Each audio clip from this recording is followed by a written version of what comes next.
Well, there's also some good news for North Dakota today in the form of federal funding. What can you tell us about that?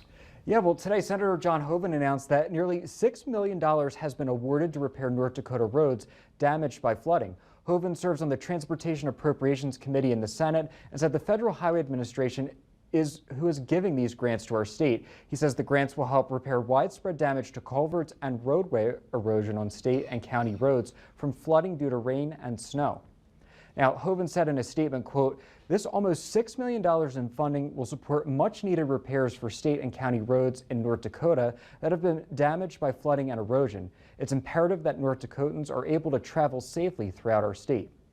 Now, Hoeven says the breakdown of the funding is as follows. More than $4 million will be for severe flooding in eastern North Dakota beginning in April 2022, and $900,000 will be for road repairs damaged due to flooding from above average snow melt in 2023.